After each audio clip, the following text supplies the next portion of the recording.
We believe food looks and tastes better when it comes from a mason jar, and that every home should have a well-used cast iron skillet.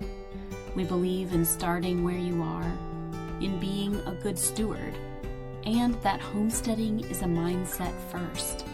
We believe that our great-grandmothers were right about almost everything, and that the best conversations happen around the coop.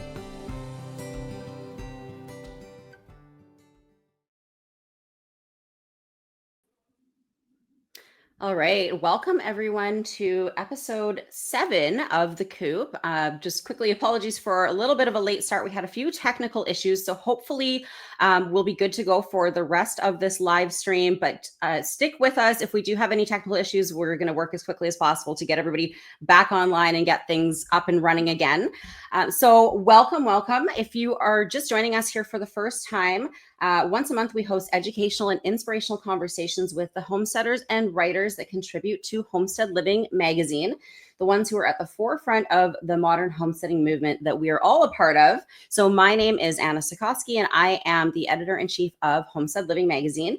And today I am so excited to sit down with RuthAnn Zimmerman of Homesteading with the Zimmermans to talk all about how to raise children with grit, discipline, resilience, integrity, character, all those good things that we want to instill in our kids, and how we can use homesteading to do that. So I'm so excited to introduce RuthAnn. Just briefly, if you don't know who she is, RuthAnn and her husband Elvin have spent over 2 decades building a 21-acre homestead. That's not just about growing food, it's about growing character, faith, and relationships with family. She's also the author of the upcoming book, The Heart of the Homestead, and she is featured on the cover of our upcoming August issue of Homestead Living magazine. So I'm assuming that probably most people who are here are subscribed already. And so you'll be getting that sent to your mailbox very soon, the next few weeks. But if you are not, there should be a link right below the video here where you can go ahead and subscribe. And if you do subscribe today, you will still be in time to get the August issue delivered to your mailbox. So make sure that you are subscribed. So today, again, we're going to be talking all about how homestead chores teach kids work ethic, discipline, and responsibility, starting with the smallest tasks and then building on that as our children get older. Why character, community, and faith are the real harvests of homesteading when we're playing the long game.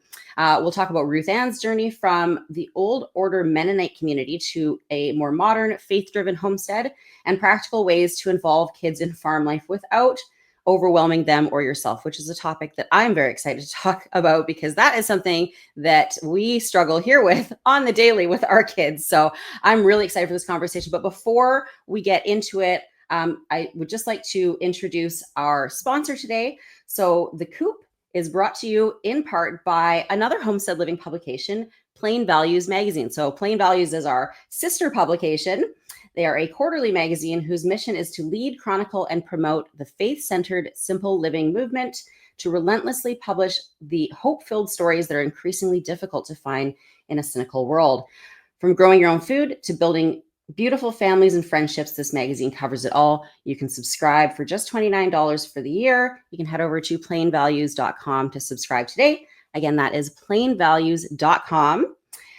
All right. So with that being said, let me do the full introduction. So RuthAnn Zimmerman and her husband, Elvin, have been homesteading on 21 acres in Northeast Iowa since 2001, raising their 7 children in a life rooted in faith, self-sufficiency, and hard work. So from their beginnings in an Old Order Mennonite community to building a modern homestead, they've made intentional living a cornerstone of their family. RuthAnn's homestead includes dairy cows, meat birds, pigs, goats, and a sprawling garden, all tended by the whole family. Her upcoming book, The Heart of the Homestead, shares how daily chores and homesteading life cultivate character and connection. She is a writer, speaker, and advocate for raising kids with grit and purpose. And as I said, she is also featured on the cover of the August issue of Homestead Living magazine. So without further ado, please join me in welcoming RuthAnn Zimmerman to the show. Hello, RuthAnn. How are you this morning? Hello. Or this afternoon, I guess, where you are. Yes, it is afternoon here, and I am doing well. Fantastic. It looks like you've been busy out on the homestead already this morning. Looks like you're Yes, it's been a very wet gardening season, and when that happens, the weeds just grow and grow and grow. So the boys and I and our daughter pulled a whole wheelbarrow full of weeds this morning, and then we jumped in the pool and cooled off, and now here I am. perfect. Well, thank you for taking time out to join us in this conversation today. I know that this is going to be so valuable for so many people. And actually, just before we get started, I would love to know in the chat, and I see tons of people have been in the chat already letting us know where they're all from. As per usual, we've got people from all over the continent. Well, all over the states anyway. We usually have people from Canada. Yeah, Vancouver, BC, Canada as well. Yeah, from all over the place. So I would also love to know in the comments, just to get kind of gauge the temperature of where everybody's at. Who here has children? Maybe there are some of you that maybe don't have kids yet. Maybe it's your grandchildren that you are wanting to, instill some of these values in. Some of the ages of your children. Just kind of pop in the comments, maybe how many kids you have, what the age range is, just to get an idea of where everybody's at here. 4 kids, 1 child, and a 15-year-old boy, 3 kids, 5 to 9 grandchildren, all grown, but one day hope for grandkids. Yeah, so that's kind of what I had a feeling that we were going to have people from all over the spectrum. And I think it's just important to note because I think it's easier sometimes to have this conversation when we're just starting out and we think this is how I'm going to do it right from the start, but that's not always the reality. Some of us have kids that are older or have already, our children are grown and left home, and now we are trying to get back to these roots with our grandkids and wondering, if we've maybe missed the boat. So we're going to touch on some of those points as well. Okay, before we get in, 7 children, 0 to 17, well, 15, 17, 20, 23. Fantastic. Okay, so before we get into all the kind of practical advice that I'm sure RuthAnn has to share with us today, I wanted to just give a moment for you to share a little bit more about your story. So just kind of, can you give us a 50,000 foot view of your background, your upbringing, and what led you to homesteading in the first place? So, as you already mentioned, my husband Alvin and I, we were raised Old Order Mennonite in the Old Order Mennonite community, right? So, that's a very self-sufficient community. So, homesteading wasn't a new idea for us, and we've already told our kids that we went through a phase where we're like, absolutely, we're not doing that because we know exactly how much work homesteading is, right? We already knew before we started how much work gardening and preserving is, how much work it is to have a family milk cow. So we kind of went through this period where we're like, no, it's easier to get it at the grocery store. Why have your own milk cow? All of that. But that phase was very, very short. And then our oldest daughter had some health issues that kind of drove us back to our roots very quickly. And also, when we left the old order Mennonite culture and became immersed in the modern world, one of the glaring differences to my husband and I was the lack of work ethic and character that we saw in the modern world. And that kind of turned us back to the culture of our childhood and we asked the question, where did we learn work ethic? How did we learn hard work? And we both agreed that it was chores. It was having lots of chores and taking care of animals before we went to school, all of that. So our journey is kind of twofold. It started because we realized that we were getting sick from eating from the grocery store, and the long-term goal was to develop character and work ethic in our children. Right. Okay. So all right. So this is I find this so interesting because, and maybe it really has to do with being raised in the old order Mennonite community. But you said that you had this realization when you had kids that nowadays you're seeing so many kids that don't have that work ethic that you were raised with, and that was something that you really wanted to instill in your own kids. Why was that important to you? Because I think there's, in our modern society and our modern culture, we're often kind of taught that, I guess almost the healthy way to raise kids nowadays is just to give them a happy, carefree childhood that's all fun and no work. But you really wanted to push back against this, and had kind of the main priority for you was to instill work ethic in your kids. Why was this a top priority for you? Well, work ethic really comes down to self-discipline, right? So to me, work ethic and self-discipline are the same thing, because people, I just call it work ethic because people get bristly when we talk about self-discipline, right? Mm, Okay, so when you have self-discipline, like when you can say, I can do hard things, there is no stopping you. Once mm, you know, once a child knows that they conquered something that was hard and they didn't want to do it, but they succeeded, there is no stopping them. When it comes to their spiritual life, their personal life, their relationships, that is what we wanted for our children. We wanted the work ethic, which is self-discipline, which is the knowledge that nothing is too hard. Like even when things are hard, even when things are falling apart, even when, you know, I want to quit, I can do this. And what it looks like on our farm right now is the cow kicks the bucket. I mean, the other morning, the flies were so bad and the boys were milking, and they're 9 and 10, and they were so proud. They said, I've got so much foam, Mom. And they had probably 2.5 gallons of milk, and she swiped at a fly and it all went, oh it no. all went into the mud. And so that's very disappointing, but that doesn't mean that it's too hard for them. It doesn't mean that the next morning we don't try the same thing. So self-discipline and work ethic go hand in hand, and it's the knowledge of, I can do hard things. I can keep pulling weeds even when the sweat's running into my eyes, because we're almost done. And having that grit and determination and the knowledge of how strong I really am, the self-discipline, that is what we wanted to give our children, is that self-discipline of, I can do it. Right. And was that for you more of just a long-term goal of what sort of adults are they going to turn out to be? Or was it more so how can they be contributing members of the family? Or was it a little bit of both? Like, where did that come from for you? I think mostly it's a long-term goal of, like, our long-term goal is for them to serve Jesus Christ no matter where God calls them to. But also a short-term goal is for the family to function as a unit. We need everybody to pull their own weight. And Mhm. for for the homestead to work, we need everybody to have self-discipline and work ethic. Otherwise it's not going to work. So just, if we don't want to eat from the grocery store, we're all going to have to pitch in. That's a short-term day-to-day goal.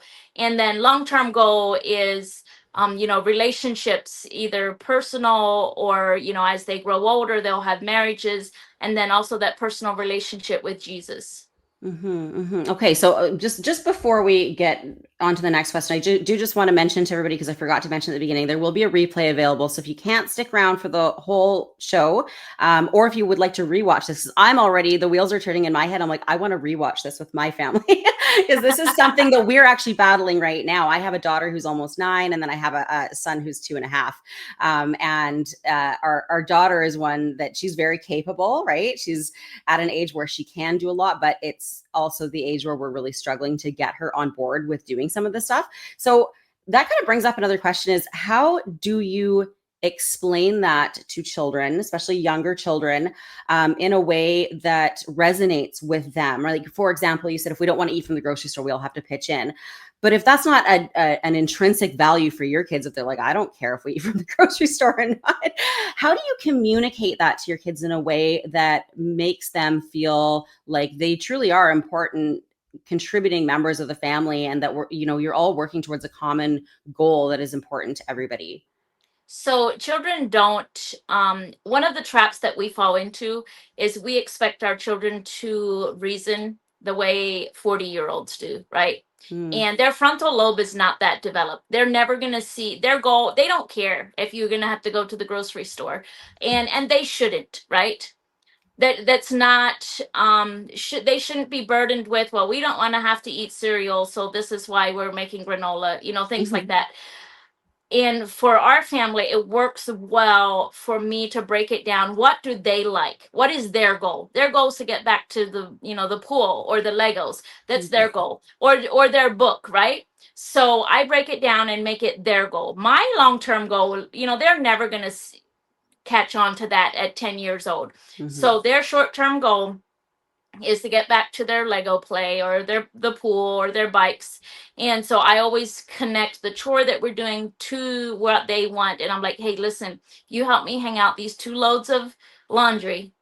Then you can go right back to your Legos, and I'll give you an hour to play with your Legos before I call you to do the weeding, right? Right. So breaking it down for them to for their own goals is very helpful, because I don't like to burden my children with all the if they ask, I'll tell them, well, yeah, pasteurized milk. I mean, I can go on and on about pasteurized milk, but I don't beat it into them every day, right? Because their frontal lobe is not fully developed. They're little selfish human beings, which is perfectly normal. There's nothing wrong with them, and they want to know when they can do what they want to do again. And so breaking it down and giving them a goal, as what do you want to do, what do you want to do after this? Okay, but I always say, if you must do it with a good attitude, because if you have a bad attitude, then I have to add another chore to it, because you need more practice having a good attitude. Or sometimes I'll say, I'll help you hang this laundry as long as you're not whining and complaining. If you're whining and complaining, I will walk away, and it's going to take you a lot longer to do it by yourself. And so how do you deal then? I'm sure that you've probably, with 7 children, come up against this at least, a couple times with some of them, with pushback, right? Like, do you have you experienced that, where you've just had either one of your children just be very resistant to this, or just not doing their chores, or not doing them to your standards? What sort of discipline do you have? Like, how do you deal with that? Because I know, and I hate to throw my poor daughter under the bus, but again, she's just a regular 8-year-old. She would rather be dancing and cartwheeling and listening to music and all the things that young girls like to do, and she struggles sometimes with focus. And so, I'm always, but I also, I'm very cautious that I don't want her to hate what we're doing and grow up, resenting it. And so finding that balance, and, having appropriate levels of discipline and expectations, and balancing that with not, pushing them away if they're super resistant. Like, how do you manage that? Okay, so the first thing I'm going to tell you is, don't worry about her hating the lifestyle or resisting it. That's going to happen. She's going to go through a stage, and it's okay. She'll come back around. That your goal is not to raise a little homesteader, right? You want to give her enough knowledge so that she can choose for Right. herself. But they are going to absolutely hate it. My children would sell every one of our milk cows and buy milk from the grocery store if it were up to them. That's I'm This not is even very gonna. good to hear. Yeah, they would. But the thing is, the pushback, I allow it. I allow them because I want to raise independent thinkers, right? So I'll allow them to say, oh, why do we have to move the fences again? Didn't we just move them yesterday? Why can't we give the cows enough pasture, because we do rotational grazing? Why can't we give them enough pasture to last, 4 or 5 days? That's allowed. I'll allow that. And I'll use that as an opportunity to teach them why we do rotational grazing. It doesn't mean that the next time we have to move fences, they're not going to have the same kind of complaints. And I'm going to then ask them, well, you tell me why. Why are we moving the fences today again? And slowly but surely you get through it, but it doesn't change in one day. It's kind of like this long 5-year window of you saying the same things over and over and over, and then some days asking them to tell you. And then there's those days where you really just say, you can't talk anymore because your attitude stinks, and we're just going to get this job done, and then we're going to spend some time apart, and then we're going to come back together. So Yeah. it's kind of a 5-year goal, and they're going to whine and complain through most of it. And it's the stage from about Usually it starts to show up about 9, 8, 7, 8, 9, depends, and it almost lasts until they're teenagers. And that's I call it the able but not willing stage. So they're Mm-hmm. able, but they're not willing to do anything, and you're just gonna stay consistent. You're gonna stay consistent with your consequences, and you're gonna stay consistent with your words. You're gonna say the same things for the same kind of whining. You're just gonna say, "Well, it sounds like you need more practice." Mm-hmm. And that's the consequence that we use for almost anything. Attitudes, poorly done chores, all of that. You just need more practice, and more practice looks like more chores, because you need more opportunity Mm-hmm. to do them right, or to do them without an attitude, or to do them without whining. Yeah, that's great. I love that wording of you just need more practice, because that is Yeah. again something. And just again, so everybody is aware in the comments, if you do have questions that come up as we go here, please feel free to pop your questions in the comments. We are going to have time at the end for a Q&A. So if anything comes up for you, please don't hesitate to ask the questions, and we'll probably just save them to the end. But so many questions are coming up for me as we talk about this. But yeah, I love the way you talk about it. You just need more practice, because I think that we live in a culture that is all about instant gratification, right? It's all about trying to get the reward right away. And that's just not reality in many cases. My husband and I actually just had this conversation yesterday. He was getting frustrated, and I was the one this time trying to, kind of calm him down and just say, because he was like, why is our kids not listening? And this and that. I said, because they're kids, right? And this isn't going to be something where all of a sudden you say it and overnight they're doing it. It's just going to have to be consistent repetition, right? I remember that's always what my mom told me, was that parenting is just repeating yourself over and over and over again. So, but for our daughter as well, I find like she wants that instant gratification too. And I'm trying to teach her that doesn't happen overnight. And you're not an expert in something all of a sudden because you did it once. You need to keep practicing and keep trying. So it is a slow grind for sure. So when it comes to some of the chores that you have your kids do, and we'll get into some specifics of chores that you have for your kids on your homestead, and different chores that you maybe recommend people starting with and moving into as kids get older. But how do you approach it? Do you and Elvin kind of decide what chores you're going to assign to different children based on their ages and maturity levels and all that? Or do you work with your kids? Like, do you have a family meeting? Do you kind of play on their strengths and go, hey, you're really good at this, or you really love to work with the animals and you really love to be in the garden? Do you let them have any input on that? No. No. No, mostly because I know who does best at what, but we cannot only do the things that we like, is kind of the goal. We all have to do things that we don't like. And if that means that we just have to work a little harder because it's not our first love or not our passion, that's okay. And just because you don't like to milk the cow doesn't mean that you're not going to have to do it. And so Elvin works full time. So the kids and I are primarily the ones that take care of the animals and the garden because he's gone. So he lets it up to me. I do, use him as backup when kind of, especially with the boys. When I'm like, hey, this is an issue I've been having all week with this child. Will you take them aside and, work your magic on them? Because I haven't been able to see any progress and, things like that.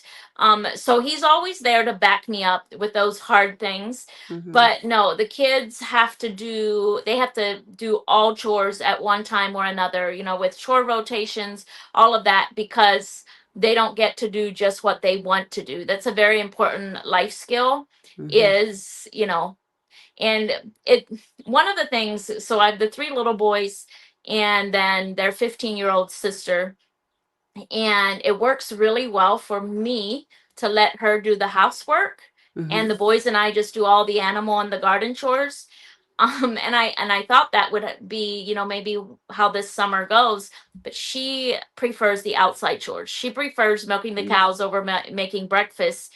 And she's milked the cow since she's like 8 years old. So I thought she could kind of phase out of that and the boys and I could do it, but she prefers milking the cow. So she's in that chore rotation, and we all take, we all rotate and take turns to do chores, and we all have our favorite spots that Hmm. we like.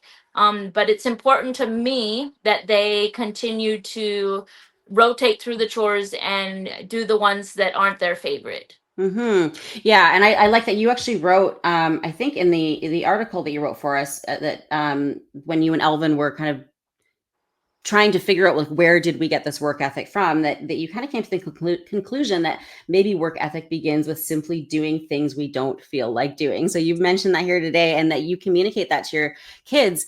It, again, how do you communicate that to them? Like what's the bigger why that you, because I find often, I know when I was a kid, you kind of get that because I said so from your parents. And often kids, I feel like will respond better if you explain why that's important. Okay, great. You have to do things you don't want to do. Why? What is like, do you explain what's the benefit to them, and are they responsive to that? So oftentimes my children don't really ask why do I have to do this, because they've been born into this lifestyle. Mm-hmm. They might ask, I really dislike this, or why do we have to pull weeds? And I'll often say, do you want the long answer or the short answer? Mm. You know, so I feel like they kind of all already know why. Maybe it was more like my older children, but see, the thing that happens is when you have, like an 18-year age span with your children, you create this little microculture within your family. And what you've taught the older ones kind of leaks down into the younger ones. And you're not really sure, did I teach the younger ones this, or did they catch Right. on? Yeah. Because they're always, often working, with an older sibling. Um, but sometimes I'll simply say, you need to obey now and you'll understand later. When I know that something is above their comprehension level, or I know that they're in no frame of mind, they're not in a teachable frame of mind, they're simply giving you pushback. And there's a difference between, is a child asking because they want to learn, or are they asking because they're looking for a way out? Right. So Mm-hmm. oftentimes when they're giving pushback, you can tell them, why this is good for them, but they're not wanting to learn anyway, they're only looking for a way out. Right. Yeah, absolutely. So, okay, so you touched on a couple interesting points. First of all, I think that I've heard this a lot with the age span of kids like that, and I think I hear this a lot with folks who have larger families, because if they've raised their kids up, especially from the beginning, that way, then a lot of a lot of them tend to feel that as time goes on and they have older children, and then they've got some younger children coming into the mix, that then those older kids will kind of take on some of that responsibility and act as role models for the younger ones and that sort of thing, right? So I think in some ways, having that larger family can be easier if you've done this right from the start. Of course, not everybody has a large family, and not everybody has been doing this maybe right from the start. We saw a whole bunch of people in the comments here who have kids of all ages. Maybe some of them have already started this, some of them haven't. I'm just looking at some of the comments here. Kawanda had said, I wish I heard this interview 15 years ago. Linda had said, works best to start at birth and have a like-minded partner, which that is obviously, in an ideal world, that is the case. But not everybody is maybe starting there. So we're going to kind of get into that, but let's start first of all. If you are starting with, say, your first child or first children, or you're starting with little ones, what are some of the first chores that you recommend assigning to small children, assuming that people have a homestead, even if it's a smaller scale one? And again, not everybody is there yet, so we'll touch on some tips that you might have for people that maybe are, don't have the milk cows and don't have all the animals and homestead chores for kids. But assuming, someone has a homestead with enough homestead type chores and are starting with little ones, where do you recommend them starting? So it's a very good question. So in my book, The Heart of the Homestead, I have a whole chapter on childhood chores, and I have chore lists in there for each age group. Like say the two, like toddler stage. But tomorrow's the 8th, right? Yes. So tomorrow, my publisher, sorry, I'm trying to get it together. But anyway, I've also written an ebook on chores, and I'll share on my Okay, Instagram perfect. tomorrow a link that if you pre-order my book, you get the Childhood Chores ebook downloaded for free. So I'll share all of that on my Instagram tomorrow with the links. But Perfect. the toddler stage, when you're just beginning, I call that the willing and able. No, the willing but not able Able. stage. Right. So they're willing, but they're not able, right? And I have a whole list of chores. And the thing about the toddler stage is they don't work independently. They don't really even know that they're not part of you. So you're not going to send them to do anything on their own. You're just going to bring them along when you do laundry and all of that. And even like putting dishes out of the, dishwasher and putting them in the proper place. You're not going to be sitting back on your chair. You're going to be right there in the kitchen because you're going to be talking to them and you're going to be showing them where things go and you're going to be, encouraging them. So the toddler stage is really just bringing them alongside for everything that you do. And it's a lot of talking. You're going to be talking about why you have to do laundry, why you have to scrub this because there's a stain here, you scrub this while I work over here. And if you're cooking, you're going to allow them to stir the pot and, all of that. So the toddler stage is really where you set the bases and you tell them everything, because the thing that we often forget about the toddlers and preschool age children is just because they lack verbal communication, we often speak to them and treat them as if they can only comprehend the amount of words that they can say. And so once we start realizing that they can comprehend a lot more than their communication skills tell us, and we just lay it all out and we just talk to them all the time, that's how you get elementary age students that are very, very competent and they don't question why we have to milk the cow, things like that, because you've already been telling them since they were 2 years old. Right. Yeah. So one And of my favorite independent chores for, like, say, the 5-year-olds, 4 or 5-year-olds, is to get the table ready for a meal. Because we practice family style dining, so we put a tablecloth on, we put all the plates on, and that's my favorite chore for, like, say, 4 or 5-year-olds. So you need 4 plates, so they're counting and they're getting the names of the family members. This person sits here, this person sits here, this person needs a knife and a fork and a spoon, this person still needs a cup. And it's one of my very favorite independent chores for, say, like a 4 or 5-year-old. Yeah, and I love that because that's something that anybody can do, right? You don't, again, need the milk cow to be, setting the table. Yes. Yeah, and then what as they age? So you have the willing but not able, and then the next stage is, sorry, what was the next stage? Able but not willing. Not willing. Yes. Able but not willing. Able but not willing. So assuming you've started these chores from a young age, what does that look like as they progress and get a little bit older? So you just continue to build on their skills.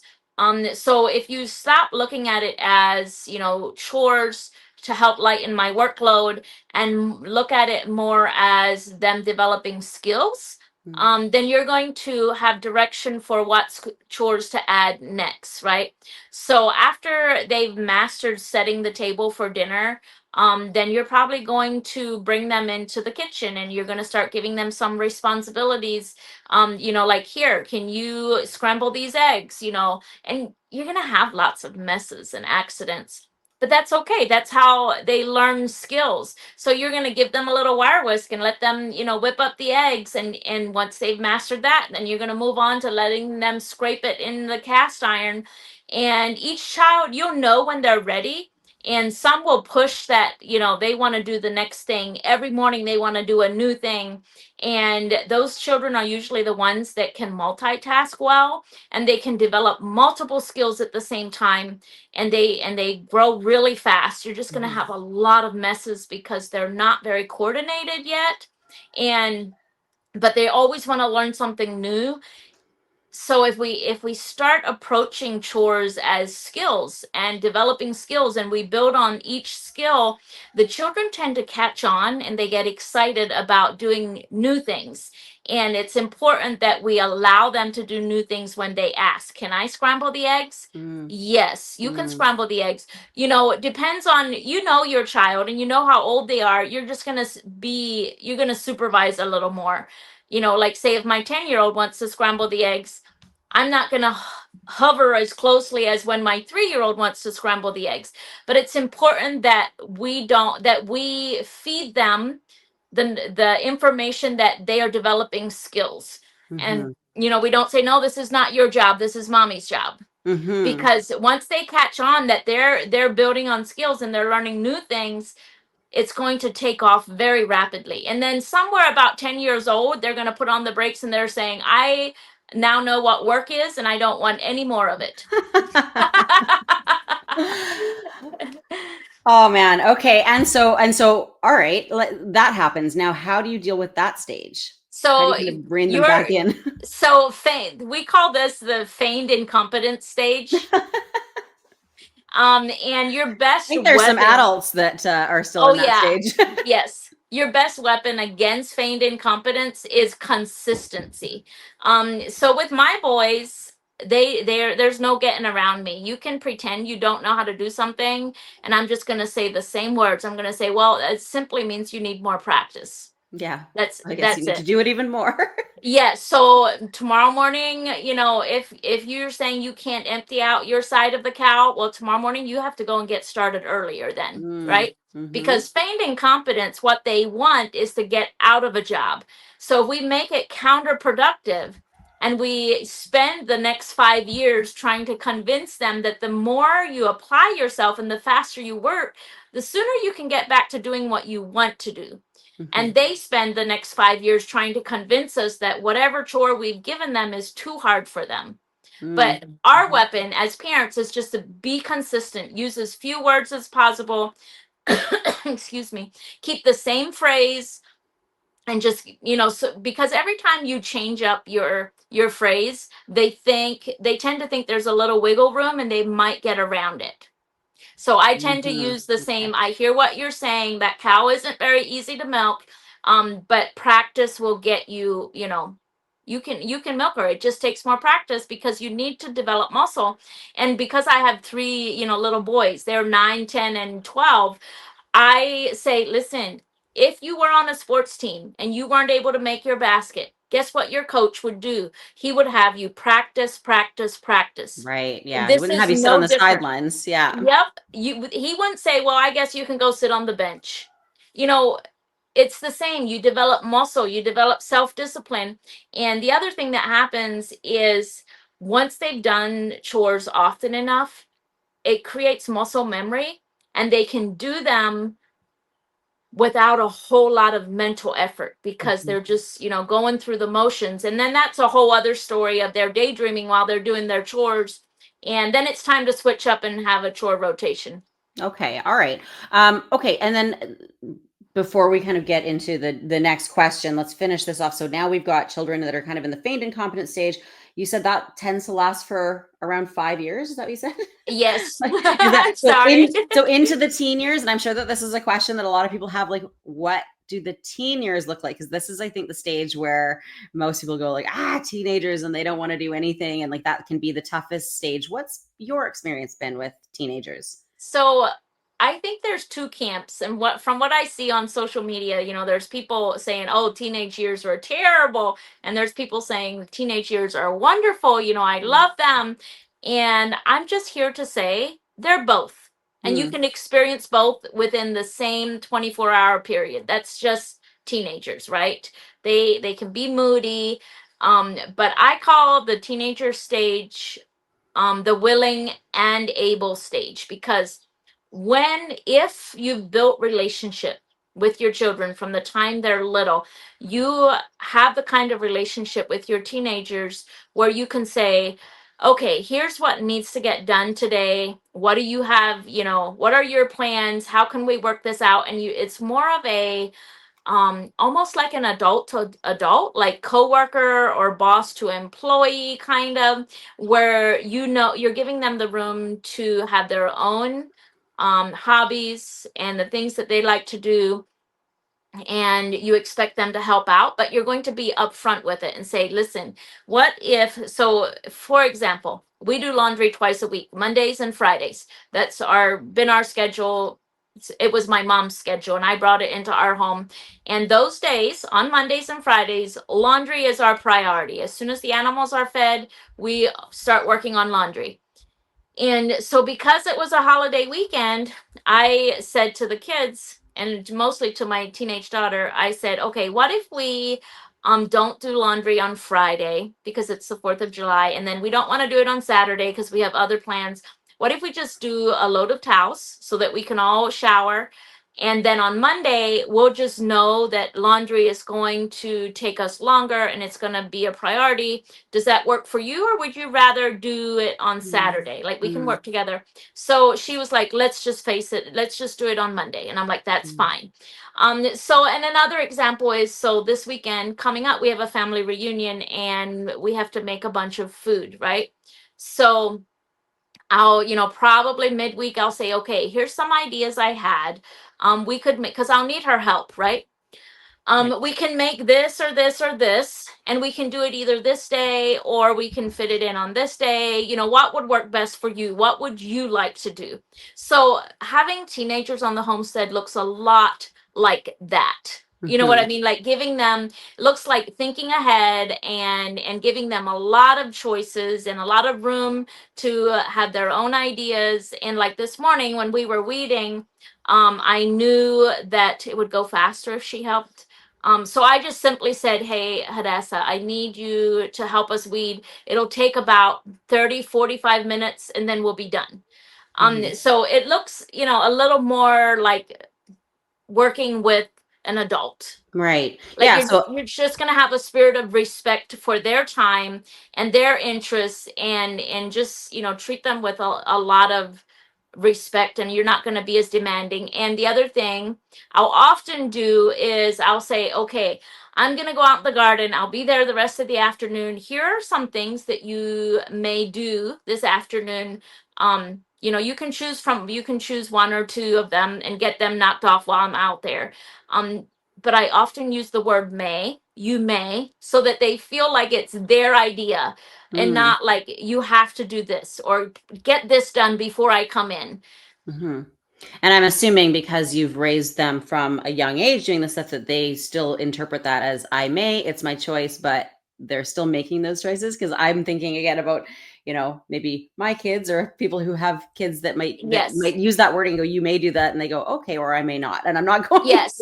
But because you're treating them with respect, and my teenagers also know that if they don't meet me in the middle like that, and when I do suggest things, if they don't meet me in the middle, then they lose that privilege. And I'll say, okay, today you're going to do XYZ before you can do anything else, right? If they don't manage, their time, if they can't manage their time with what needs to be done, then I'll manage it for them. And I can see it in my little boys are 9, 10, and 12. And I can see that they're starting to request that same amount of respect. And here again, when you have younger children, they grow up faster because they see the way I treat their teenage siblings. And so I'll say, okay, you have all these dishes to put away, and yet I see you playing Legos. And so my 10-year-old came to me and he's like, Mom, I'm in the middle of building something. I can put the dishes away later. And so I'll say, okay, I can meet you. I can compromise. And I'll say, but I don't want to have to tell you to come in and put dishes away. Like, it is now your responsibility to remember that you still have to do this. So I can feel that my little boys are starting to request that same amount of respect. They're not loving to be told, hey, you gotta come put your clean dishes away, things like that. Right.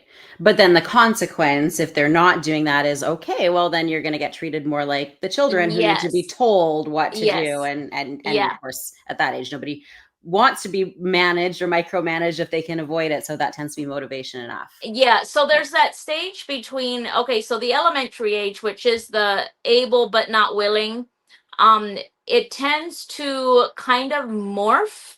You know what I mean? So it kind of morphs into the more of a routine you have. So our routine morning chores, right? Nobody questions those. Those are part of our routine and we just do them. But it's those little extra things like pulling weeds, things like that tend to make children bristle. Like they didn't see it coming. It came out of nowhere and I had my whole day planned and now I have to pull weeds, right?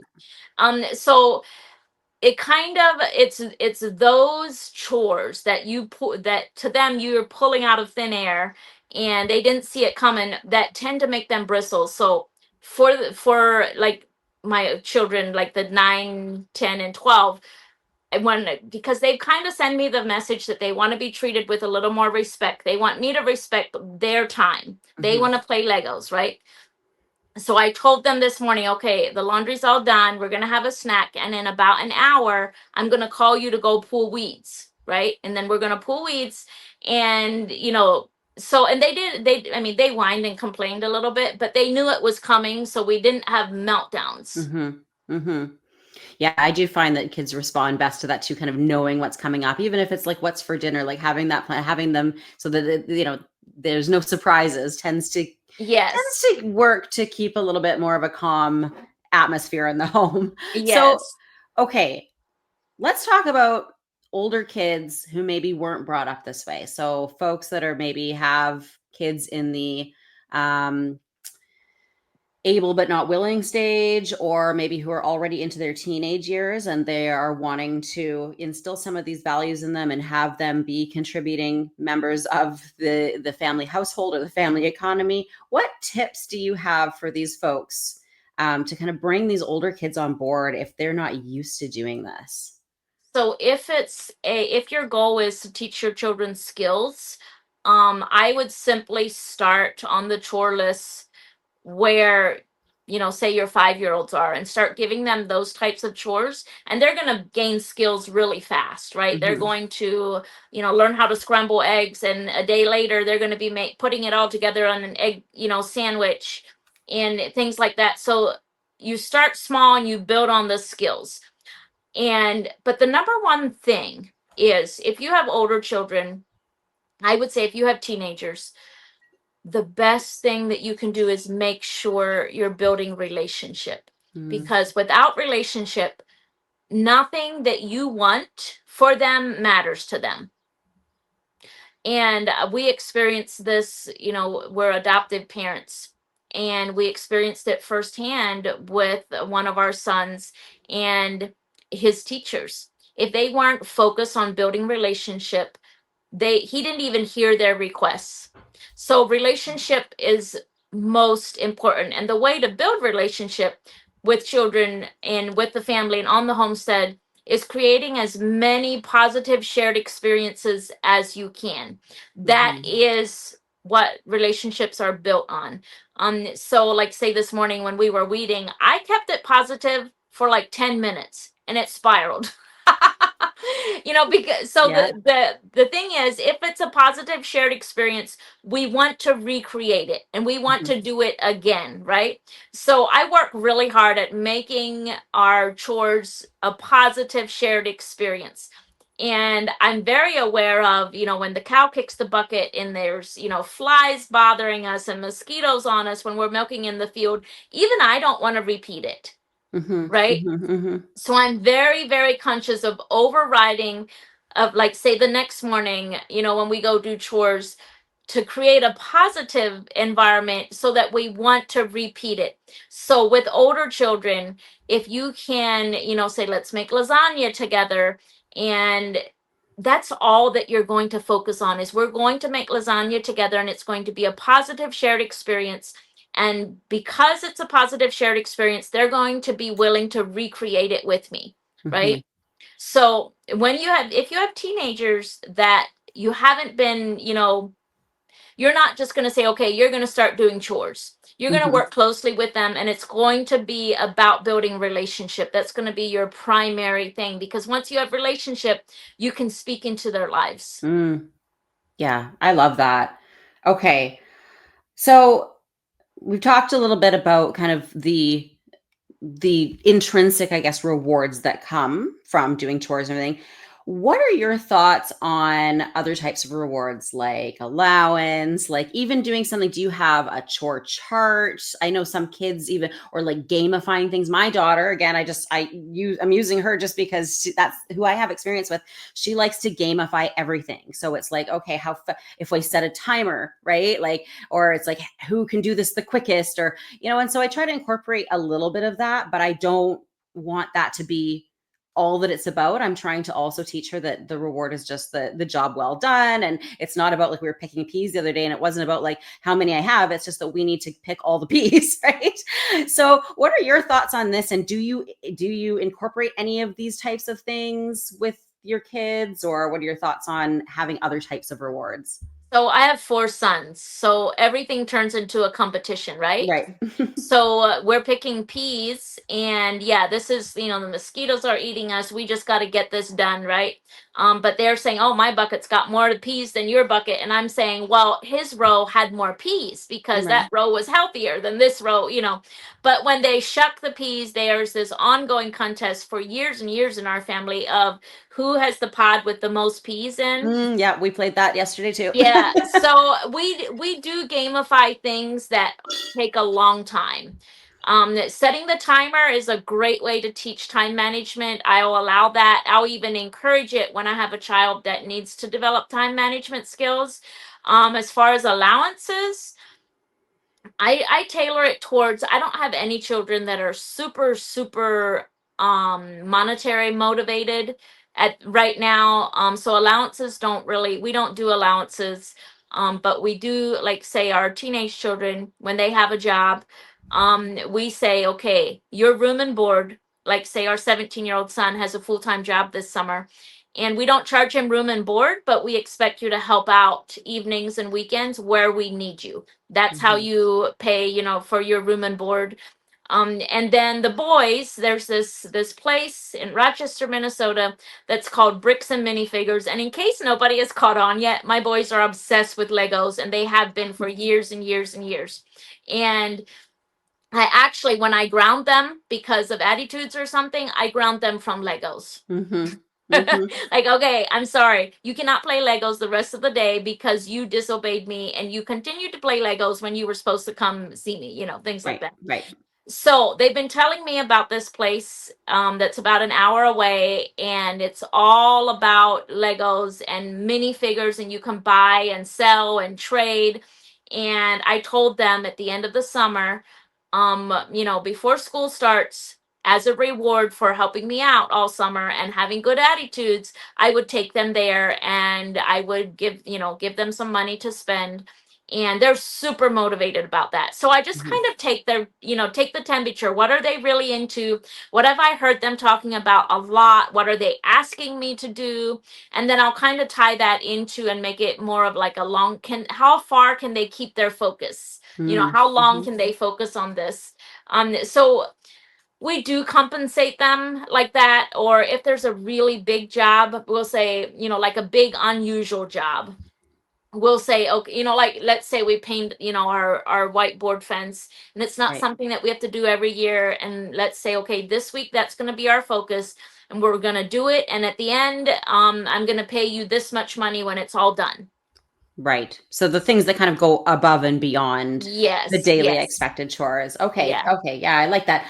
Okay. So and just so everybody knows, we're going to get to questions. We've got a bunch of questions in the chat right now that we are saving. So we're going to get there very soon, I promise. But I've got a couple more questions that I want to ask first. So one of them that I'm sure is on other people's minds as well, or that other people have struggled with, and probably you have as well, is how do you kind of balance just getting things done that need to be done, and that need to be done by a certain timeline and to a certain standard, with slowing down or allowing things to get chaotic and messy as they do with kids, in order to teach them values? Like, is that always the top priority? Or, on a homestead, sometimes things just need to get done. And I think, or just in life in general. And I think that, I know my husband and I have certainly been in the position before where we're wanting to involve the kids, but it's taking way longer than it needs to, or we're all getting frustrated, and it's like, fine, just, step away and we'll just do this. Right. Or I know my mom did that with me a lot growing up too. I wasn't really allowed in the kitchen because it was just faster if she just did it. Right. So how have you dealt with that when you just got to get a job done, and maybe the kids are slowing you down or creating more of a mess? Or like, my toddler was out with us the other day picking the peas, and as he's doing it, he's pulling them out of the ground or eating them all, which is fine. We want to also instill that love of, great, he's loving the garden fresh produce, but we also want to get a harvest to bring in and to preserve. So how do you manage that? So the one thing when I talk about childhood chores and when I'm talking about toddlers, I will often tell moms, listen, do not wait to do all your work. Don't make all of your chores have to be, I'm teaching them. Don't make all of your chores. You're never going to get anything done, right? Right. Okay. Instead, look at your day and say, okay, these are the things that I'm going to do during nap time or before they get up, because these are the things that I just want to get done, right? And then these are the things that I'm going to do while they're awake, because it doesn't matter if they help me. So you're just going to kind of divide your day like that. But your elementary age, they should have the self-discipline to help you stick with you until the job is done, or then entertain themselves while you do something that, like mow the yard, or, something that they can't be right with you. They should have the ability to, and, I've had some elementary age kids, and especially if there's two in the same age group that couldn't be trusted out of my sight because they were just naughty, right? Going to the attic and digging through toys, things like that. The minute I get on the lawnmower, and I would put them on the trampoline, I'd say, go get yourself each a dozen books, and you're going to stay on the trampoline until I'm done mowing. Right. And, so you have to know your children. But definitely there is times when you say, okay, this is what you're going to do while I get this knocked out.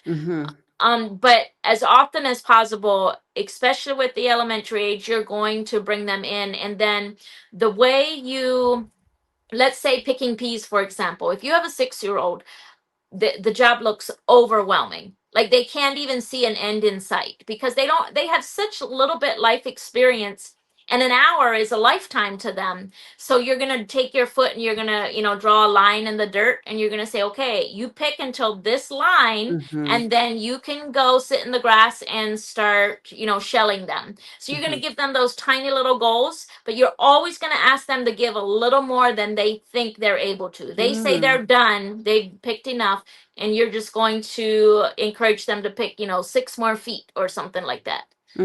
Okay. Yeah. All right. I like that. Okay. So before we get into questions, let's just touch on a little bit about your background and your faith and how you have brought that into your kind of more modern homestead. So again, you and Elvin made the decision to leave behind the Old Order Mennonite culture that you both grew up in for a more modern but still faith-driven life. So you had to kind of make some decisions. I think it's interesting because a lot of people that you hear that leave those types of communities, they leave them completely, right? You hear these stories where they want nothing to do with it anymore and they move away completely. But you didn't do that. You kind of looked at what you felt worked for you and what you could incorporate and the values that you could take from your upbringing, and then incorporated that in a way that would work for your own family that you were raising. So what did that journey look like for you? How did your faith evolve during that transition? And in what ways does your faith continue to guide your family's homesteading journey today? This is a very good question. So most people know that the Old Order Mennonites, they are a very religious Christian group, right? So they believe in Jesus Christ. but they're very religious. So a lot of rules, like, you have to dress a certain way, you have to drive a horse and buggy, all of those things. So when we made the decision to leave, it was not because, we wanted to drive a car, or we wanted, I wanted to cut my hair, or all of those things. And most people think that we were chasing after the modern world, and that's why we left, right? Because that's the biggest reason people leave the Old Order Mennonites or the Amish, is because it's such a restrictive lifestyle. And people leave because they want more modern conveniences. But for us, it simply was that we got introduced to the presence of the Lord, and we, for the first time in our lives, had a personal relationship with Jesus. And we needed more of that and less of religion. And the more we learn to know who God is and how much he loves us, the less we valued the religion part of it. And the day came where we're like, we don't believe that you have to drive a horse and buggy to be saved, right? So then why are we driving a horse and buggy? And so when we sold the horse and buggy and used that cash to buy a minivan, we weren't chasing after the modern world. We were chasing after more of Jesus. And I think that through searching for healing and knowing that healing from legalism can only happen through, the word of God, and getting to know God better, I really think that's when God started, instead of leaving and having bitterness for all of the, injuries and the religious oppression and all of that. Instead of, that bitterness just growing, God kind of opened our eyes to all the beauty that was in that lifestyle, and all the beauty in the way we were raised, and all the skills and the knowledge. And God kind of gave us a deep appreciation for the way we were raised, and yet we're comfortable not being in exactly the same lifestyle. Well, it's a bold decision, and it's clearly worked very well for your family, and is obviously still an important part of your daily life and the values that you have instilled in your children and everything. But of course, just like not everybody has a homestead, not everybody practices the same faith. And we have a lot of, folks that are maybe not aligned with any particular faith, or maybe even coming at this from more of a secular point of view. How important do you think that faith is when it comes to raising children with grit, discipline, strong moral values, et cetera? Do you think it can be done without that faith element? How might this look for someone who is not aligned with a particular faith or a particular religion, and therefore doesn't have those particular guidelines to help them? How can they still bring, these values into their life? So what looks like for us, like for me, for Elvin and I and our children, our primary goal is for them to know God the way that we know him, and even deeper and better, right? So it depends on, what do you want to influence your children to become, or who do you want to influence your children to follow? And you can only influence your children if you have built relationship with them. So I think it all ties together, because we use the homestead to build relationship and integrity, and you're going to use that regardless where you go in life. You're going to use character. Character sets people apart. No matter what field you go into, no matter what religion you go into, character sets people apart. That integrity, that work ethic, the self-discipline, you can spot them. Like, so if your goal is character and integrity, because you want successful children, you want them to do well in jobs and things like that, you're still going to use the same principles, because that's how you're going to build relationship, and that's how you're going to influence them to become the best version of themselves. And what looks for us is, we build relationships so that we can touch their hearts in a way that influences them to follow Jesus. In the same way, somebody that might not believe in Jesus is still going to build relationship so that they can touch their children's hearts, and the next generation, because they have goals for their children too. Does that make sense? Yeah, absolutely. Yeah, I really love that. And I love that that's your Relationship. relationship with your children, I cannot stress enough Mhm. how quality shared time, shared experiences, positive experiences, laughing together, working together, crying together, that is where relationships are built. Yeah, absolutely. And I think you're right. And my husband and I talk about this a lot, and we talk about that because it is hard, right? It's hard some days, and it does slow you down, and it's messy and it's frustrating sometimes, but we always have this kind of long goal in mind of who they will be as adults and how that will be when we get to enjoy kind of the fruits of our labor and having strong relationships where our children want to come back and be around us and have everything they need to be functioning, independent, capable human beings in the Yes, world, yes. right? And I think you're right. I To think that be a can, complement to their communities yeah, instead of a drain on society. Like yeah. instead, they're the leaders. That's what we Hmm. want for them, is to be strong, capable leaders.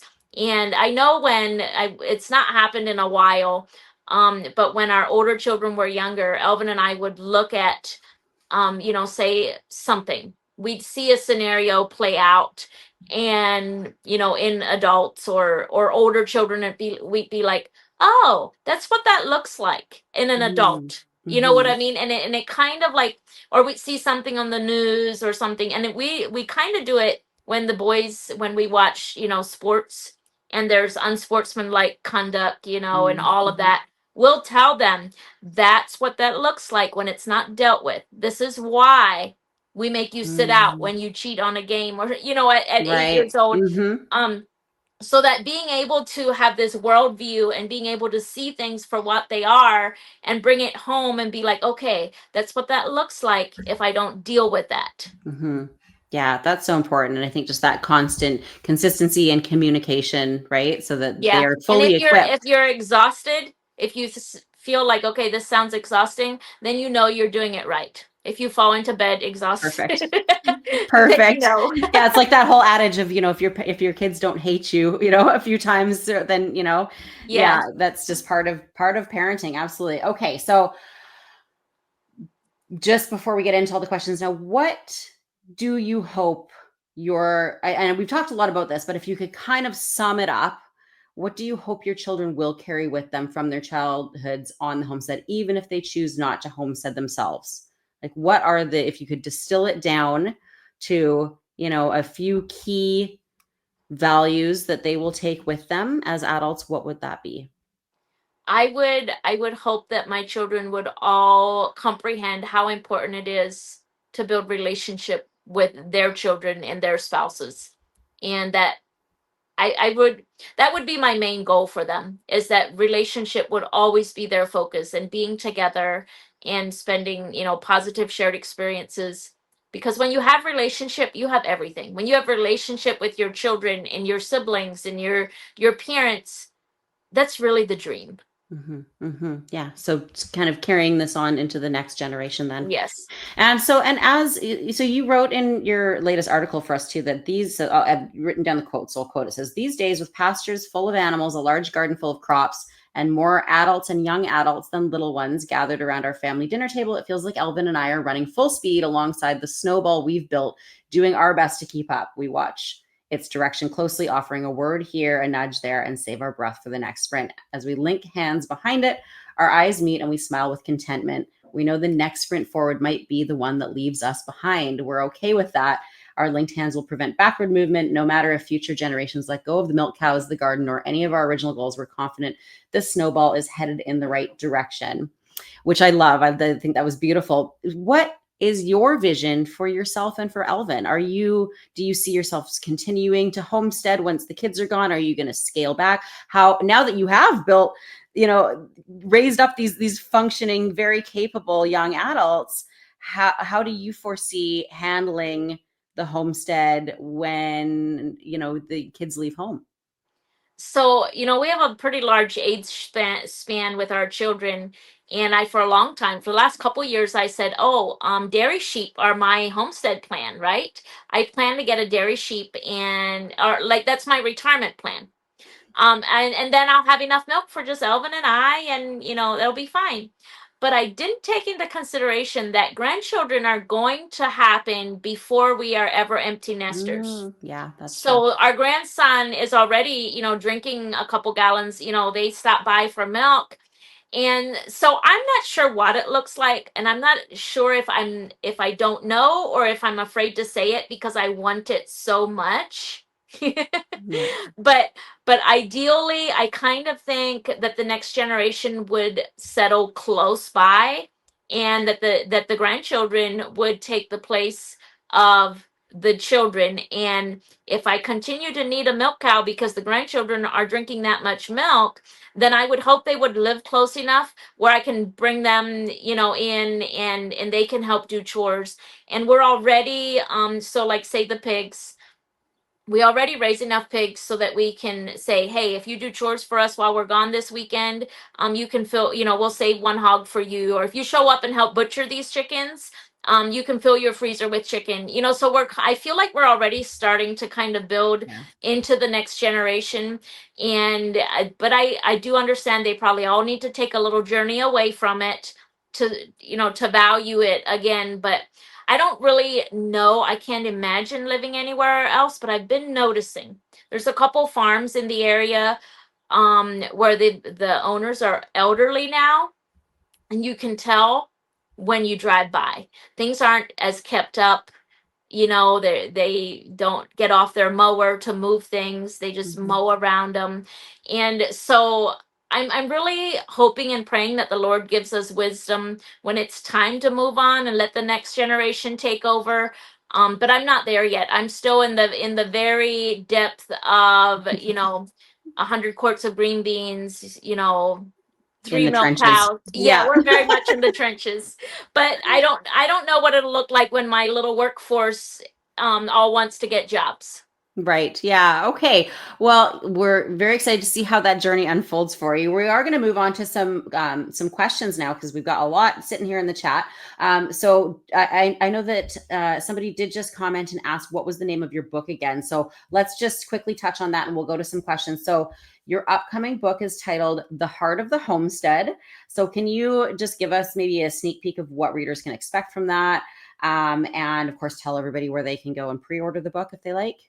And I Okay, think so we do. I think our team maybe has a direct link yeah, that they'll I pop in the send a chat as link, well. but if you go to RuthAnnZim.com and click on the title of the book, which is The Heart of the Homestead, you should be able to find it. But it's on Amazon, on Barnes and Noble, ChristianBook.com. Yeah, you can pre-order it on anywhere books are sold. And so when my publisher approached me and they said, okay, this is the kind of book we want, I was really kind of disappointed because I don't like to write practical things. But it turned out that I was able to put a lot of heart and feeling into each chapter. So even though the book is full of, this is how we, feed our milk cows, this is how we milk them, it also has a lot of heart in it, and it has stories from my childhood or stories from here on the homestead. And in every chapter, you're going to find inspiration to make your family and your loved ones a priority over any homestead ideas. Right. Yeah, I really like that. And I was lucky enough to get a sneak peek of your book when you were writing the article. And I found it very refreshing because you do have some practical skills and tips and recipes and things like that in there. But I found that it was more about the deeper why, right? The intention behind why you're doing what you're doing. And I think we could all use a little bit of that motivation when we're living this lifestyle, because sometimes it can literally and figuratively be easy to get kind of lost in the weeds and Yes, just feel like you this have is to. crazy. Why are we doing this? Right? Yeah, you have to have those boundaries, and you have to have a long-term goal, because otherwise the weeds that are growing up as tall as my corn, they consume me and they take my joy, right? Hmm. Hmm. Or the milk cow that gets sick, that can't be my priority. And Hmm. so I have to be able to say, listen, my children are happy, my children are healthy. It's a good day. It's a Yes. good day. Yeah. Yeah, absolutely. 100%. Okay. Let's get to some questions. So, okay, I'm just going to go in chronological order here. So we had Lori who had asked, when the kids have, I'll pop it up on the screen, when the kids have good attitudes, do they get less chores? So again, this kind of goes back to rewards, that sort of thing. Is there any type of reward for an exceptional job, or is there any way for your kids to kind of get less chores if they put in more effort? Or no? I'll sometimes say, listen, you've done such a good job, I'll finish up here. Or like, for example, I am always the one that takes care of the milk, just because I'm a little OCD about getting clean milk to the house, right? So I'm always the one that takes care of the milk, and they're all supposed to come check in with me before they go to the house and say, Mom, is there anything you need? Because they sometimes get done before me. And so sometimes they'll come and we usually have some milk for the pigs, and they'll come and they'll check in with me before their chores are really done. And I'll say, hey, you did a great job. Like the last 3 mornings, you've done a great job. I'll finish up for you and you can go take a shower or, do something like that. So I just kind of try to sprinkle those little positive moments in there. And yeah, so that's one of my favorite things to do. I was thinking there was something else. Oh, I know what it is. When I notice that somebody's done an exceptional job, I'll make a point of mentioning it at the family dinner table or something like that. Kind of let the whole family in, let the whole family, be impressed. That's probably one of my favorite ways to say, listen, the boys they've milked the cow all by themselves. They got 3 gallons. There was not a drop left in her when they were done. Like they did an exceptional job, or like say, he's been doing the meat chickens all by himself all week. There's not been one thing. He's moved the tractor, everything, and mention it at family dinner and let them be proud. Right. Yeah, that's really nice. I think everybody responds well to that sort of praise, right? Yes. Okay. Vivica had just asked, just because we were on the topic of your book and you had mentioned your chore ebook. So interested in ordering your book, chore info. I don't do Instagram, etc. Now what? So can you just reiterate for people maybe how they can get that? Okay, so the Childhood Chores ebook is a pre-order gift for anybody that pre-orders the book. It starts tomorrow. So if she goes to christianbook.com starting tomorrow, the childhood, and if she pre-orders The Heart of the Homestead, the Childhood Chores ebook will be emailed to her as a gift. Okay, so christianbook.com. We also had here that we put up on the screen, RuthAnnZim.com/The Heart of the Homestead. So you can go there to pre-order as well, and you'll get that chore booklet. The Christian book link will be on my website. Okay. So that goes live tomorrow.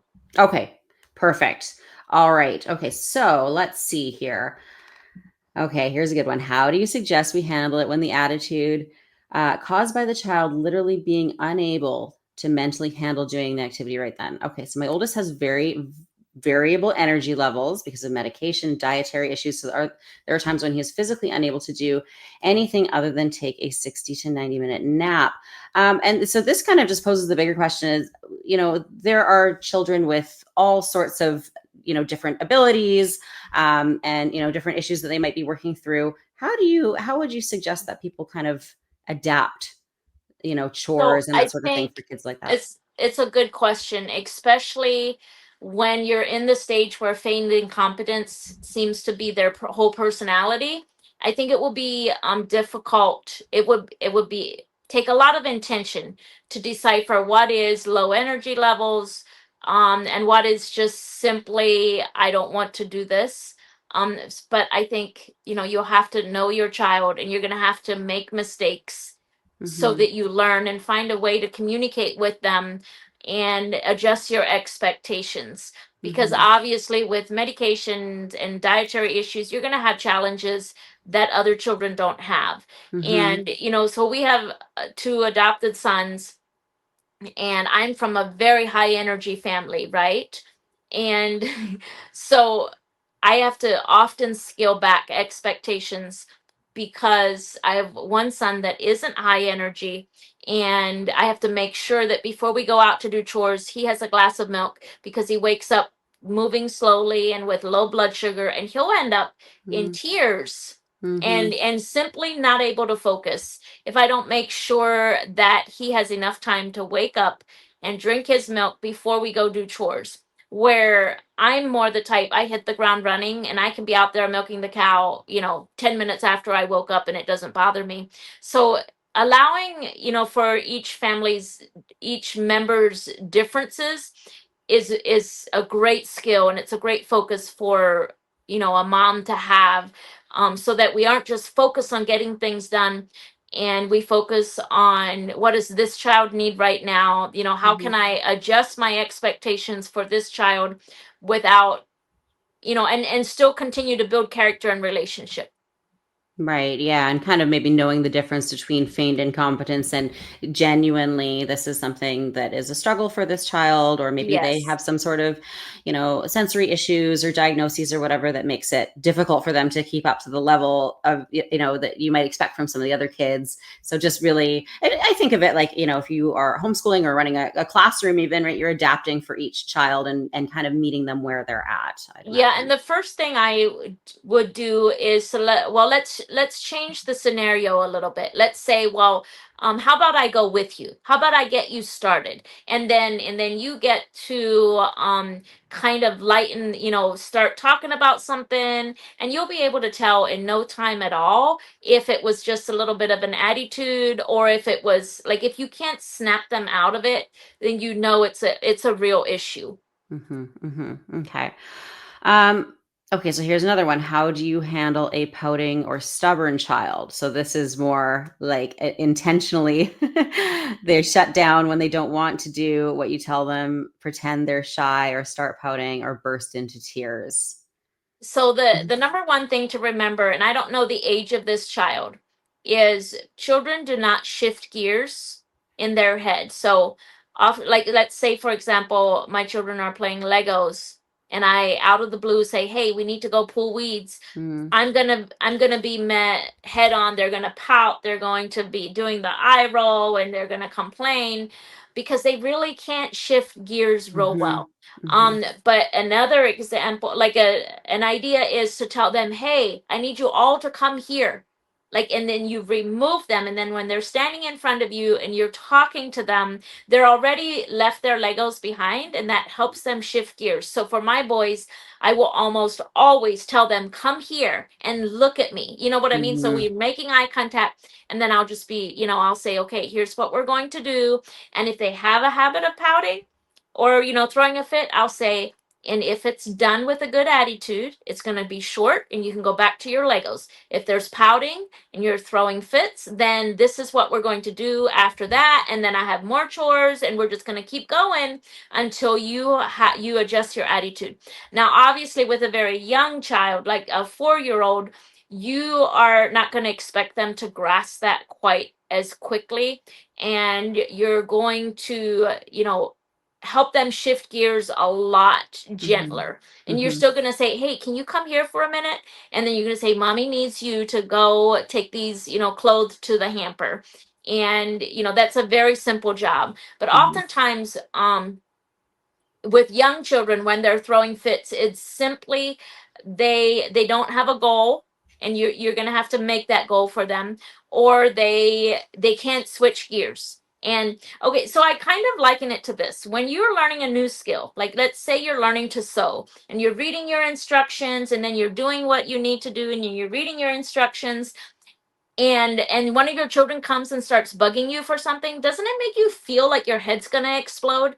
yes. Okay, so that's what it's like for young children, is they're so busy forming connections in their brain, like they're Mm, hyper focused on that, and when you break their focus, that's what it feels like to them. Like mhm, it makes me feel like I'm going to melt down if a child needs my attention when I was really focused on making cheese and I was reading the instructions. So understanding where their brain development is going to help you not see it as disobedience as much as they don't have the skill to shift gears.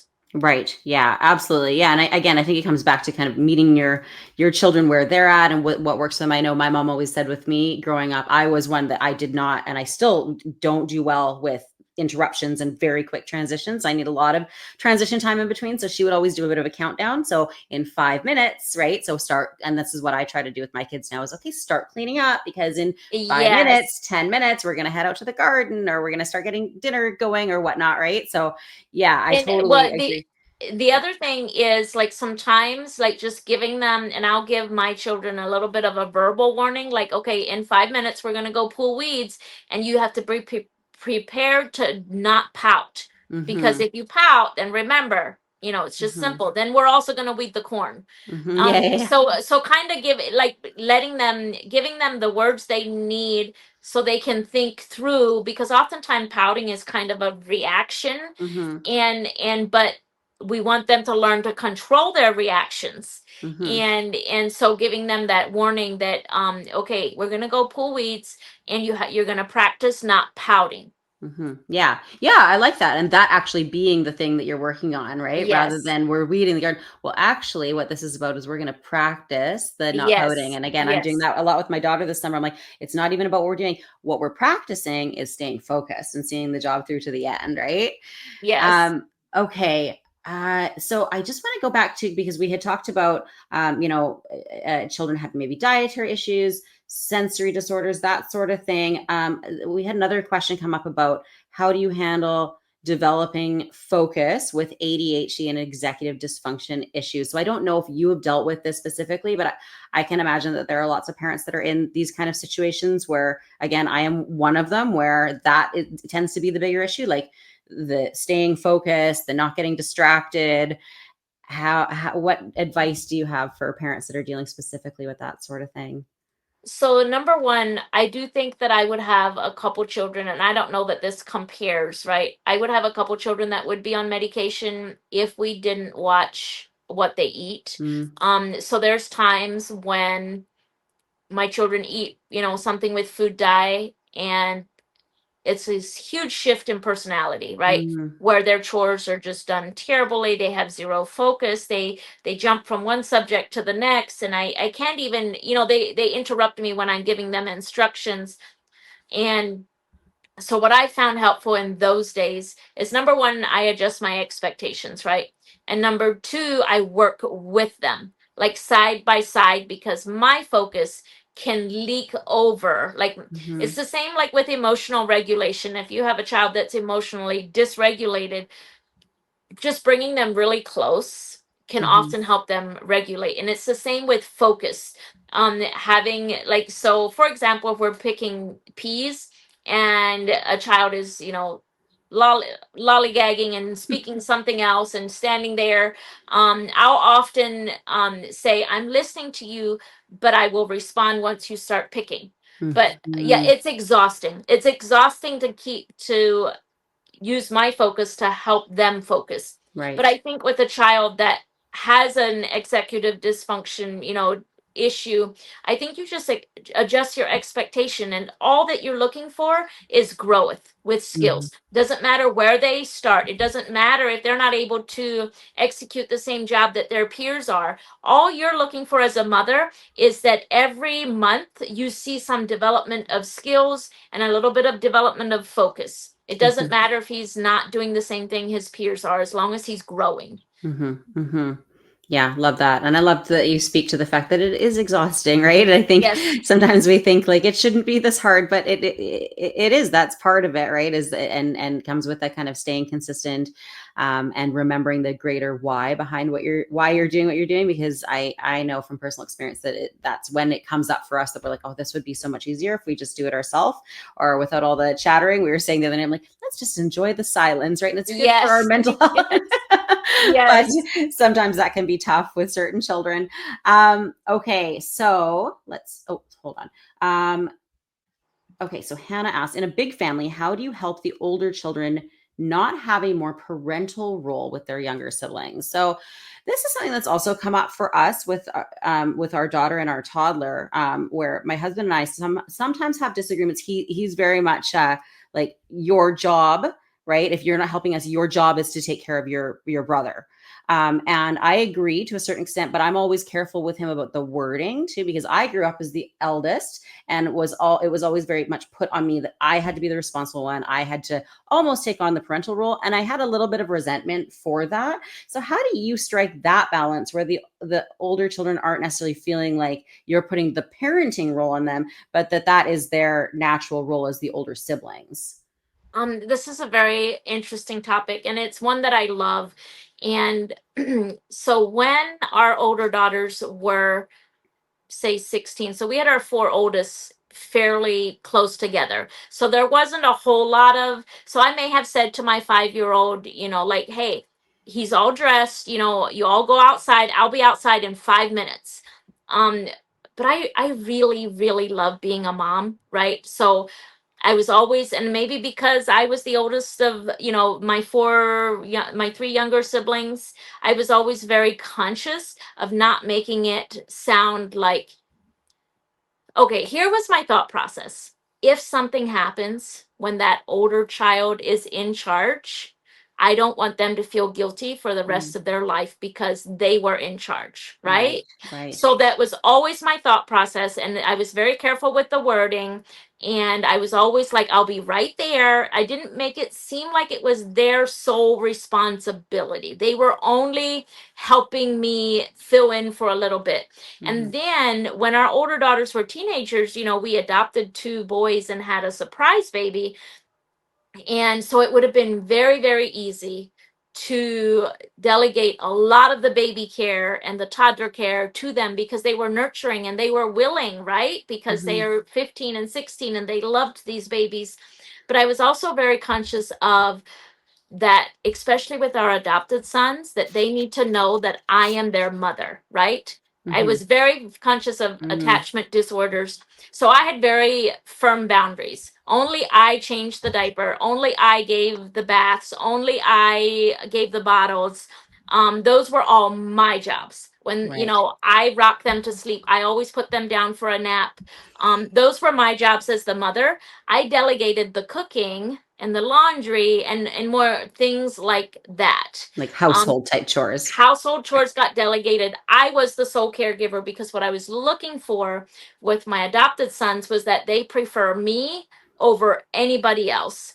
Because I knew that would be a sign of a healthy attachment to one caregiver. And then after they prefer me over anybody else, then I don't care if you feed them their bottle. But by the time they preferred me over anybody else, then it just seemed right to then nurture that attachment. And so I'm more like, you'll hear me say to my older children when they try to parent the younger ones, I'm the mother here. Like, I'm the mother. I've got this.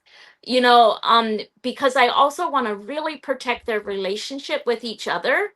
But so let's say with when I have to, be gone for a couple hours, I will be very stern with the boys and say, Hadassah's in charge. She knows what needs to happen, but you all answer to me when I get home for how you behave. So I'm very much the mother, and I don't want for my children to take on a parental role for any of those types of things, because like I said earlier, if something were to go wrong, or I don't want them to carry the guilt or the burden of that for the rest of their lives. Right. That's my role. If something goes wrong, I am created to be able to handle, if there's an accident or something like that, not a child. Right. Yeah, that's a great outlook. Okay, so Paula asks, we adopted our boys at age 7, 8, and 9.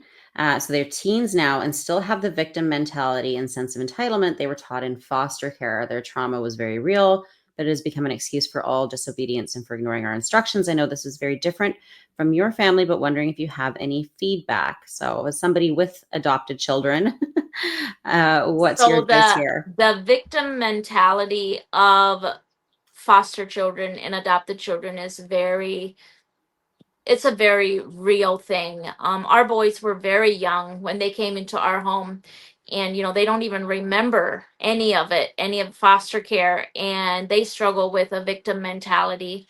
And so the only worded advice that I have is lots of prayer and teaching them, prayers for when I feel this way. But I don't really have any real concrete advice because my adopted sons aren't even teenagers yet.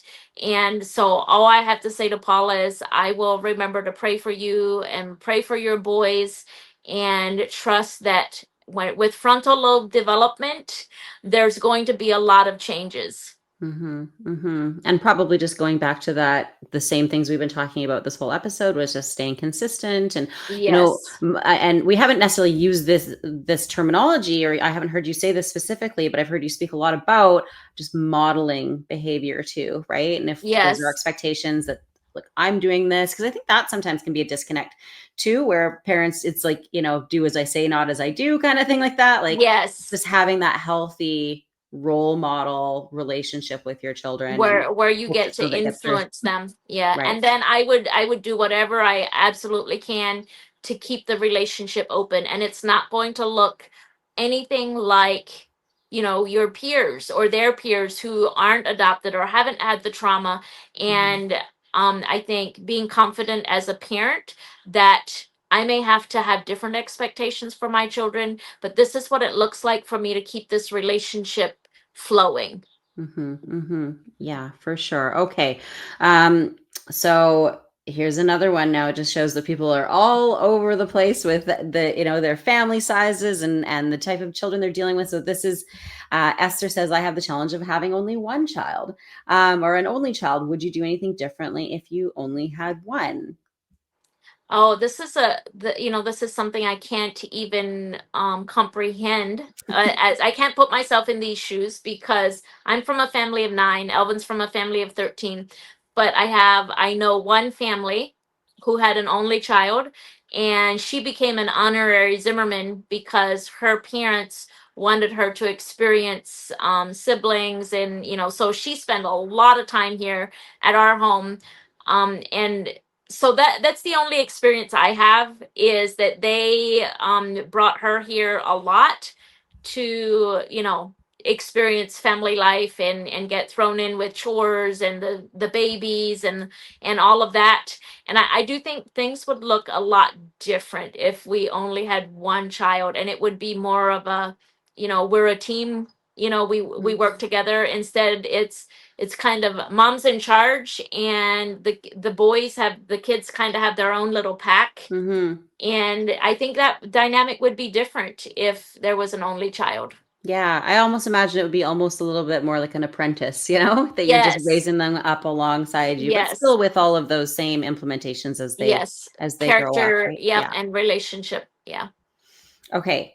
Debbie says, I have a terrible time keeping a schedule myself. I would love to hear how you fit in any kind of school book work that needs to be done in the midst of all of the household and homestead chores. And I think this just speaks to a bigger issue of, a lot of us as adults, we struggle with these things, right? And then we're trying to teach our kids how to manage their time and how to stay focused and how to see the job through. And we want to model that, but maybe we struggle with some of that as well. So any advice there for those of us who are I myself do not like a schedule or anything like that. I'm terrible at keeping a schedule. I am good at knowing what my priorities are. Mm, So that's kind of what it looks like for me, is more just understanding what my priorities are. And I was thinking this morning, there's all these weeds to pull, things are growing like crazy. And I was thinking to myself, I know there's emails I need to answer. I know there's, all of this book work that needs to be done. Um, but I told myself, you know what? I'm a mother and a homesteader first, and then an entrepreneur mm, second, right? So knowing what your priorities are and telling yourself all the time, wait, nope, this is what I am first. And then instead of saying, oh, I should be doing this and I should be doing that, and this needs to be done, just prioritizing, I'm a mother first. And so I meet those needs first. Okay, so to piggyback on that, I'm going to pop this question up on the screen, but there's a couple that kind of follow in the same vein. So Susie had asked, a question I have is, how does mom keep up her energy to do all the things? And Kimberly had also asked, how do you get everything done and do self-care to be able to write, do YouTube and family, all that sort of thing? So this comes down to more like, how do you manage your own energy? Because as you said, some days like this is just exhausting and you need to protect that as well. Where does that fit in the list of priorities for you? Well, I've been told that I'm very high energy, and I think it's a genetic thing. I don't think it's anything I do. I think it's just really a genetic thing. My mom is high energy, and but I do get okay. So June, July, and August are exhausting to me because the days are so long. Like the Mm-hmm. sun comes up at 4:30 and doesn't set till 10 p.m. And about every 5 days, I'm like totally like I need to sleep. Like Mm-hmm. I cannot keep this up any longer. So I think the number one thing is making sure I get enough of sleep. And your diet helps, of course. But yeah, every day I have three priorities: emotional needs of the family, nutritional needs of the family, and then housework. Right. Those are my three priorities. And I just stack though everything that needs to be done fits under one of those priorities. And then of course, number four priority would be my YouTube and all of that that needs to be done. And so every time a need comes up, out like if an emotional need comes up in the family, that takes priority, that moves to the top. Mm-hmm. Weeding the garden, that falls under nutritional needs of the family. And as long as all the emotional needs are met, then I'm free to work on the homestead because that's nutritional needs. Mm-hmm. And then housekeeping, as long as I'm able to meet the emotional needs and the nutritional needs of my family with the shape that my house is in, then it's okay. This morning, I spent some time getting the house in shape because it was getting to the point where it made me cranky. And when I'm Mm-hmm. cranky, then I cannot meet the emotional needs of the family when I'm cranky. So then housework has to be priority for a little bit. Right. Yeah. So just kind of, reprioritizing based on the day, based on how everything's going. It almost reminds Yes. me of that Maslow's hierarchy of needs, right? Where you have to meet certain ones first in order to be able to meet the Yes. next ones, and so on and so forth. Yeah.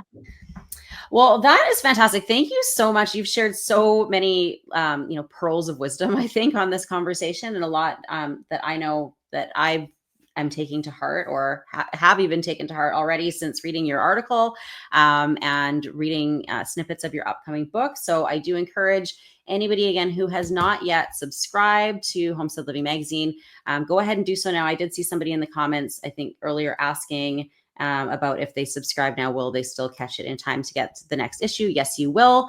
I think the cutoff is tomorrow or the next day. So there should be a link below the video here. And again, make sure to go and pre-order RuthAnn's book, The Heart of the Homestead. And so we will have a replay coming out, and we'll have all of the links to all of these things in the email as well. So keep an eye on your inbox.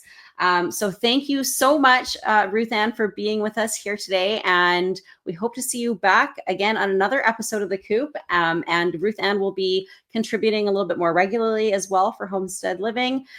So, feel free to, if there's ever anything that you would like her to cover, or any of our writers, really feel free to share that with us as well, so that we're delivering you valuable content going forward. But I'm so excited for her article coming out in the August issue. It really touches on everything that we covered today. So thank you so much again, RuthAnn, for being here with us today. And to everybody else as well, thank you for taking the time out of your day to be with us. And we will be back here again next month. Next month, we're going to have our co-founder, Melissa K. Norris, on our next episode of The Coop. We're going to be talking all about food preservation, which of course is a very timely topic at this time of year. So I will let you, RuthAnn, get back to all of your chores and everything you've got going on the homestead, and we will talk to you soon. Thank you. Thanks for having me.